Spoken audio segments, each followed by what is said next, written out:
What's up guys, my name is Petar and today I want to talk about why some guitars are cheap, other expensive, and what are the things that are actually setting the price of a guitar. Okay, so before going further, let me introduce you to the guitars that I used at the beginning of the video. So at the bottom of the budget range we have the Ibanez Gio. This guitar is made in China, it costs around 200 euros or dollars, and it's mass produced, it has very cheap components, and it's pretty much the definition of a budget guitar. At the middle of the budget range, we have Caparison C2 Dellinger. This is a discontinued Caparison model. It was selling for around 1,200 euros new, but now you can find them used for around 800 to 1,000 euros.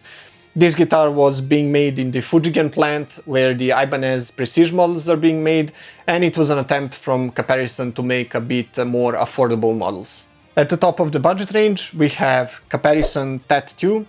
This is a semi-custom handmade guitar, and it's made in Japan, and it's extremely high quality. These were selling new for around 3,500 euros, but now you can find them used for around 2,000, 2,200 euros and so. As you can see, the prices of this guitar vary quite a lot. But why? That is the actual question that we're going to talk about today. Let's start with the cheapest guitar that we have, Ibanez Gio. This Ibanez guitar costs around 200 euros, it's made out of mahogany, it has maple neck, Yotoba fingerboard, so in general standard woods used to build a guitar. What is cheap on this guitar are the components, basically electronics, tuners, frets on the guitar, tremolo system, pickups, as well as how they're assembled, finished, and the attention to details. Next one is Caparison C2 Dellinger. This guitar has mahogany body, it has maple neck, rosewood fingerboard, it has nickel silver frets, it has Gotoh tuners, Schaller Lockmeister tremolo, Dimarzio Titan pickup in the bridge, and Dimarzio Air Norton in the neck. Dimarzio Titan and Schaller Lockmeister are an upgrade to the guitar that I did. Before, this guitar had Dimarzio Tone Zone in the bridge and a Floyd Rose Special tremolo, which wasn't super good, so I replaced it. Now you can usually find them used for around 800 to 2,000 euros. And then we have Caparison TAT II Snow Cloud. This guitar has alder body, maple neck, ebony fingerboard, Gotoh tuners, Schaller floating tremolo, and then we have the Bareknuckle Juggernaut pickup in the bridge and the Dimarzio Liquifire in the neck. Both pickups are an upgrade that I usually did, but this guitar usually come with the Caparison pickups, but I bought this guitar used and it came with the Dimarzio pickups. I just upgraded the bridge with the Bareknuckle Juggernaut. These guitars are not custom made. Caparison has predefined models which they make in Japan, but they're handmade and quite limited amount of guitars come out of their shop. Caparison guitars were started by Itaru Kano, who was the master luthier for the Jackson custom shop in Japan. Once Jackson decided to close the custom shop in Japan in the 90s, Itaru and some other guys decided to make a completely new brand and they started Caparison. Okay, so let's talk about why this guitar costs more than 10 times than this specific guitar. Well, the price of the guitar is dictated by what component it uses, how much time the luthier spent working on the guitar, and the amount of guitars that are output from the factory. You see, this guitar is completely made in China. It has very low quality electronics to it, and the components that are used in the guitar, for example, tremolo, pickups, strings, fret wire, tuners and so on, it's all very low quality and super cheap, and in order to keep this guitar as cheap as possible. How this guitar is made is mostly by machines, so basically CNC machines route out the wood, they make the body, they make the machine-made necks, and in the end the low-wage workers in China plants, they just connect the pieces together and send it off. Then another person puts the strings on the guitar, put the electronics and so on, and sends it out to another person who does final touches of the guitar before sending out to the retailer or seller or even the final buyer. Usually guitars like these feel very crude to play. They have a lot of issues, like for example the fret ends are rough, so when you play you can get your hands hurt, as well as for example on this specific bridge there's these metal parts coming out that are unfinished, so a couple of times I got scratches on my hand, and you can even, you know, hurt yourself pretty well on that. So these guitars are usually just an entry guitar, and from my personal opinion I think that the beginner guitarists should avoid guitars like these, because most of the times I've seen guitars demotivate people from playing because they just don't play nice and have many issues with it. When you're a beginner guitarist, I'm sorry to say, but you don't actually know how a good guitar feels and sound. And basically by playing cheap guitars like this, you set on expectations that every guitar must feel and play like that until you play a very good guitar. In my opinion, I think it's very important that the beginner guitar players ask someone who has been way more experienced in playing guitars to help them out pick up the first beginner guitar, rather than just buying the cheapest option available. I also think it's better to buy a used guitar, because for example the guitar that costs 500 euros, when on the used market it's usually selling for 200 to 300 euros, and for 200, instead of buying this guitar, you buy a used one which already has been through a good setups, it's been played on, it's been played in already, and it's probably much better sounding and playing than this guitar. Now let's talk about this guitar. It costs around 5 times more than the Ibanez one. First off, components on this guitar and the wood used are way higher quality than on the Ibanez one. For example, this Schaller tremolo system costs more than the Ibanez guitar itself. These pickups combined as well cost more than the Ibanez guitar. So this guitar is what I would call the mid-market guitar, and it's an absolute workhorse, and with this guitar I can get any job done without any issues. Honestly, I could sell all my other guitars and just keep this one, and I would be probably very satisfied with it and get all the work done on this guitar only.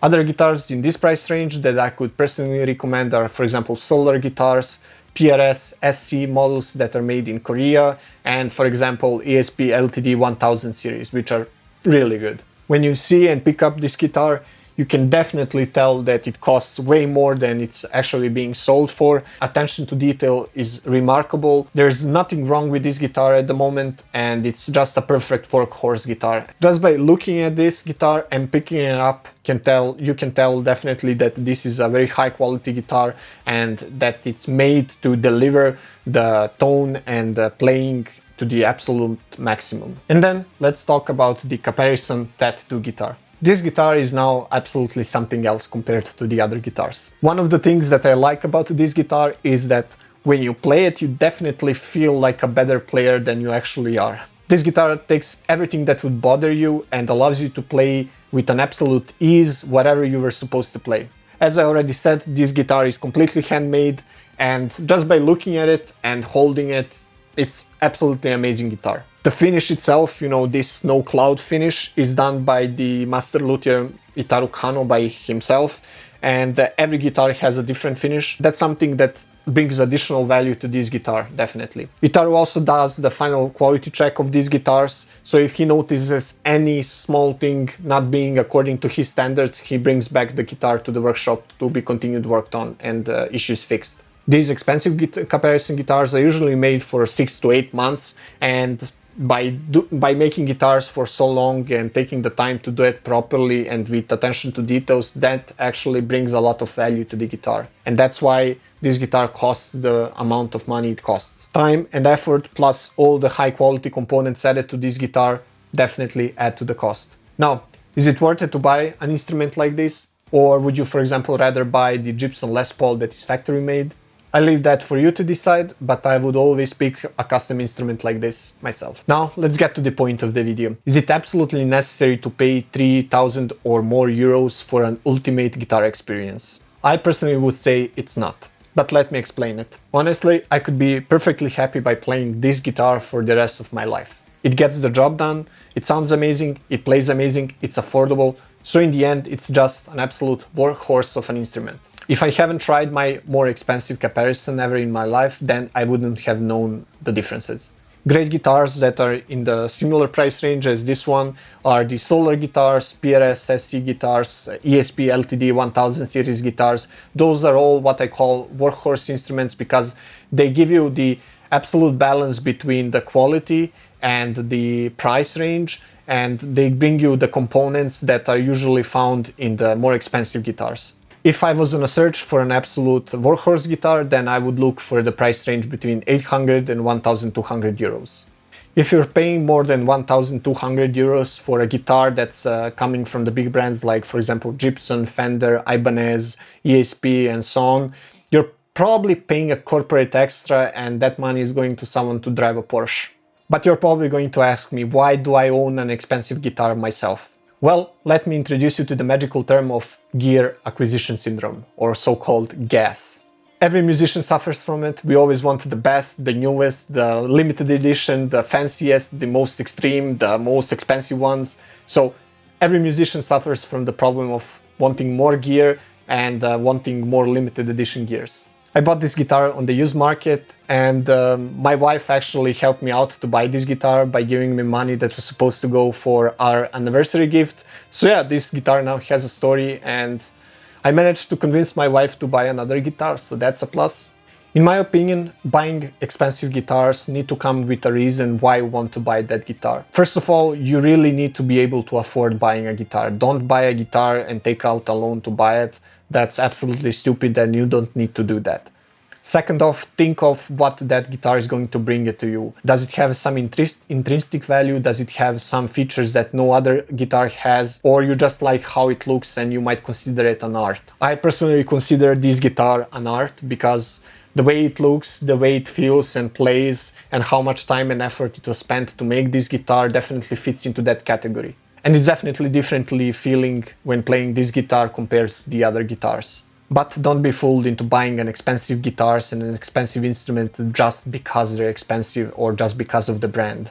Another tip I can give to you is that you always try a guitar before buying it. Make sure that guitar feels amazing from the first moment you pick it up. For example, I tried in a store a Gibson Les Paul that costed around 4,000 euros, and to me it felt like absolute crap, if I'm being honest. So I would never buy that guitar definitely in my life. I've also tried PRS Custom 24 that costed around 3,000 euros, and while it felt okay, I much more gelled with PRS SC Korean made guitar. For some reason it felt much better in my hands. Now, would I buy that guitar just based on looks and just because it's a PRS or Gibson? Absolutely not, that's not the point. The main selling point of the expensive guitars is that you bind with it the moment you touch it, and that it helps you out be a better player than you actually are. If it's just a nice guitar and it doesn't inspire you to pick it up and play it, then don't buy it. There are exceptions, of course. There might be time that you try some super cheap instrument and it feels and plays amazingly from the first moment you touch it. If that's the case, buy that instrument. There is one note that I need to put here that I don't really consider a con, but I really need to mention in regards to the highly expensive guitars. Be very careful when you're buying expensive guitars, especially the custom-made ones. If you're buying a custom-made guitar, make sure that you put down all the details and all the requirements onto the contract with the luthier or the builder. If you want to make a custom guitar, always go with the luthiers that have a really positive reputation behind them. It's nice to buy from small luthiers, but we've all heard horror stories from people buying custom instruments and then getting a totally unplayable shit of an instrument. It happens, so be wary of that. Don't ever buy an instrument that you didn't play or try before. Don't go blindly on the internet and listen to people telling you, for example, Gibson Les Paul is amazing, it sounds super nice, you're gonna love it, and then you go buy it, and when it arrives you try it and it sounds like shit. Don't do that. Don't listen to people. Always try an instrument before buying. Now, with that being said, I think we can wrap up this video, and I really hope that you got all the information you needed. If you like this video, make sure to drop like and subscribe to the channel if you haven't already, because I'm making videos like this every week, and I hope to see you next time. So stay safe and see ya.